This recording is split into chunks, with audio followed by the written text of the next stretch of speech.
Good evening everybody and welcome to Russell Heritage Golf. Today we're doing a step-by-step guide. I did a couple of these videos a few weeks ago and they got received really well. The idea is that basically I'm going to be hitting kind of 50 balls or so, a practice session down the driving range here at Four Ashes. And I'm essentially just going to be documenting what it is that you should be trying to do. Today's video is slightly different because they're different sort of exercises and drills and how you're going to accompany this to make some sort of decent swing changes. So let's see how we get on. So step-by-step guide for getting rid of an early hip extension. To clarify, early hip extension basically means that the hips are moving on a more horizontal sort of axis, if you like, rather than staying in posture. So essentially when we kind of get set up, the pelvis itself would need to become very much downward facing, and then the idea is obviously to stay in posture, the pelvis has to stay very much the same sort of degree of downward facing. The definition of early hip extension would be somebody that's, either driving forward or basically the pelvis is going more on a horizontal axis, coming in towards the downswing, which then means that you're going to kind of get stuck. You're either going to be somebody who kind of maybe still potentially is the thrust towards the golf ball, the elbow gets stuck and you end up underplaying, or potentially it forces you to, you move more this way and above plane. The reality of the situation is it doesn't really theoretically matter. You've still got the same sort of problem and you still sort of need the same sort of process of fix. Now, what I've done in the past on the step-by-step guides is, is kind of documented how you would warm up in terms of your practice session. But I think what we're also been talking about recently on the channel is basically, okay, well, if you're going to try and make a swing change, so, like a lot of people that I do online lessons with and obviously come for lessons, there's quite a few that notoriously are early hip extending and struggling to break that sort of habit. And what I've done recently to these guys is I've said, okay, well, they might have had a couple of online lessons. The first one might be information on what it is that they're doing. So I might say that this is happening, why don't you try and do X, Y, Z?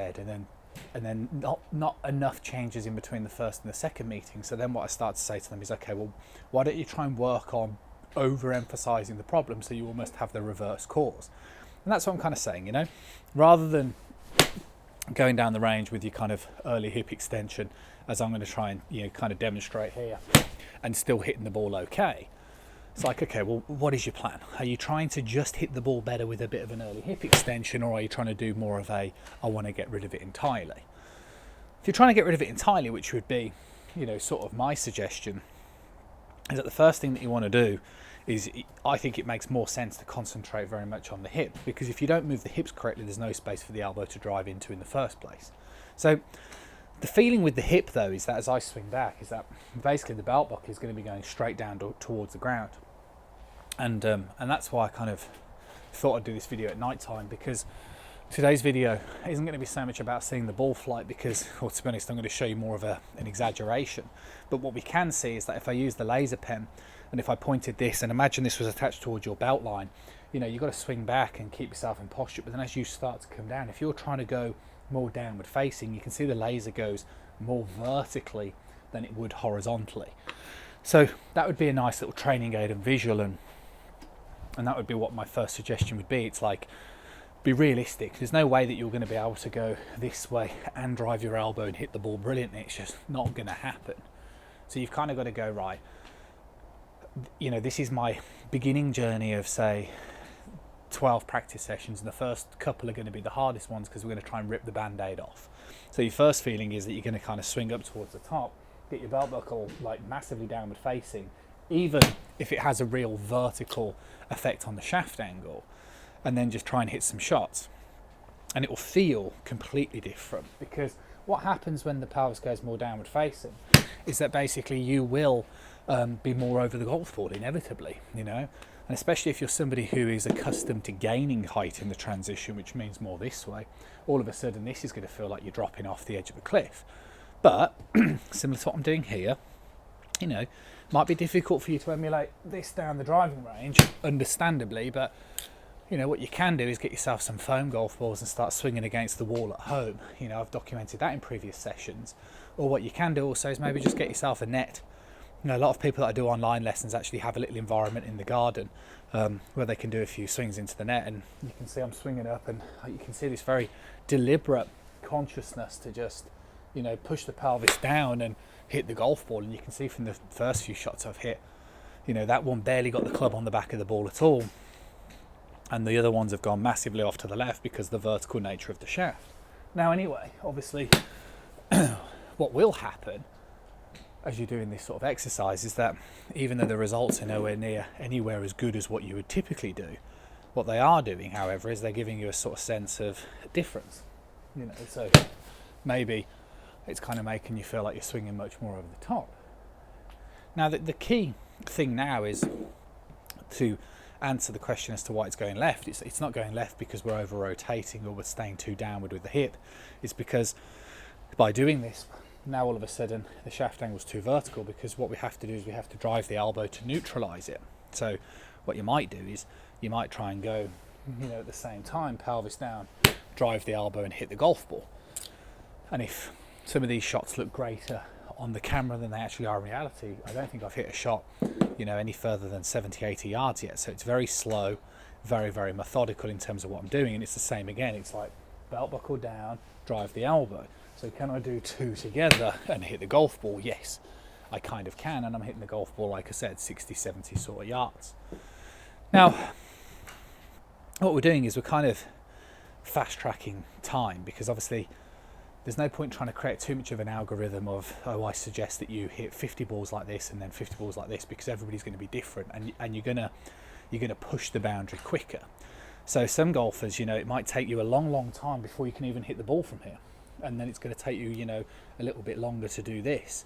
For some golfers, they might notice that actually, I can already do that and hit it 60, 70 yards within the first few swings.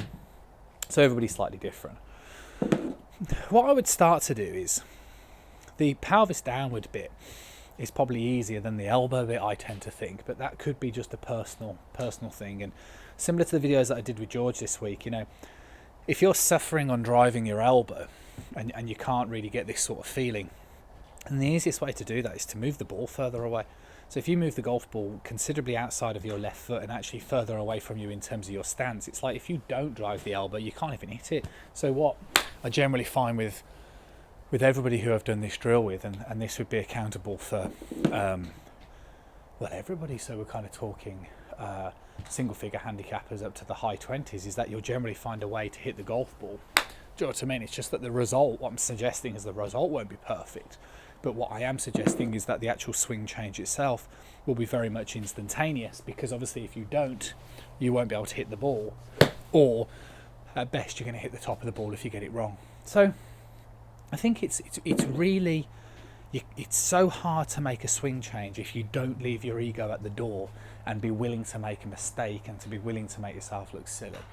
And that's why I'm trying to show a little bit more vulnerability. So rather than standing here today and just kind of hitting shots and saying, oh yeah, drive your elbow and you'll hit it 170 yards, I think it's much more transparent to show a fairer portrayal of how hard it is to make a change. And the reason why is, like I've shown you today, that you're not going to be able to make a change and hit the golf ball instantaneously at the same sort of token. But the problem is, you sometimes, like with everything that we do in life, you have to kind of start to picture where it is that you're trying to get yourself to in, say, a few months' time, and start to plan for that a little bit more. So, what you can start to do is, by doing all of these drills and things that I've talked about now, I'm starting to do all in the above, to really just keep pushing that comfort zone all of the time, okay? So I wouldn't stand here and just keep doing that first drill if I feel like I'm starting to get an idea for it. I wouldn't I would then push the boundary.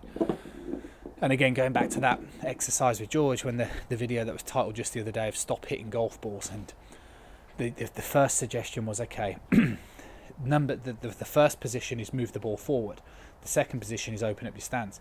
The third position, when I said about, come out your comfort zone, is that's what you've got to do. It's like you've got to, as soon as you've achieved a task, don't just keep doing it. Try and make it a little bit harder, and then what that'll do is that'll kind of teach you to basically train yourself. It's the same with a lot of these industries. It's with golf, and also very much with personal training and stuff. It's you end up having a trainer there to kind of keep pushing you out of your comfort zone. But the problem with that, and it'd be the same in the personal training industry as well, is that unless you become massively dependent on having a coach by your side all of the time, it's going to cost you an absolute fortune to have somebody motivating you. So The reason why you're struggling with the swing change is because you're not coming enough out your comfort zone, and the reason for that is because maybe we're a little bit worried about hitting silly shots and how things will look. But if you want to get rid of an early hip extension, you're going to have to be realistic with the idea that it's not going to be, oh, there you go, that's how you do it. You know, you're going to have to go, right, first of all, let's get the pelvis back downward facing and try and hit a few shots. But what will happen is the shaft will come too vertical. Then you do that. Then the second thing is, okay, well, if you do that now, you know, don't, you know, think that the reason why it's going left is because you're doing this and then start to do this. It's because you've got to try and bring your elbow in. And then what will happen if, you know, if I kind of just hit a couple more to kind of exaggerate what you might do. So you might have spent a lot of your practice session doing these sort of things and really exaggerating the pelvis, and then pelvis and elbow, and, you know, really trying to get these sort of feelings of different patterns of movement of, you know, much more down and elbow drive. But then let's pretend this is the following day and you go down the driving range if you go down the golf course to go and play, and you jump onto the driving range, just hit 20 balls.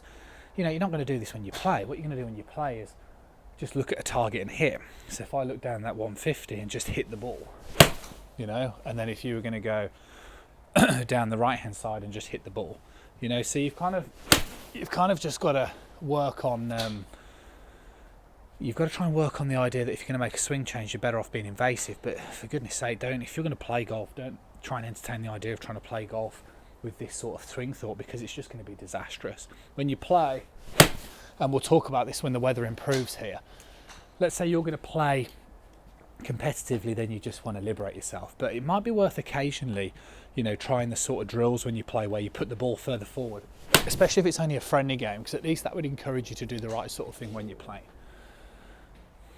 Okay, so hopefully you enjoyed the video. First of all, remember it's absolutely free to press that subscribe button, and if you're going to do so, press the little bell icon as well. What I'd strongly suggest is that if you're trying to make a swing change, you've got to really start looking at the way that you're practicing. And by doing different drills and pushing yourself out your comfort zone is a really, really important part of this. Hopefully starting to give you a few different ideas as well. We're going to continue this sort of kind of line of thinking as we continue forward on the channel. Catch up with you guys again soon.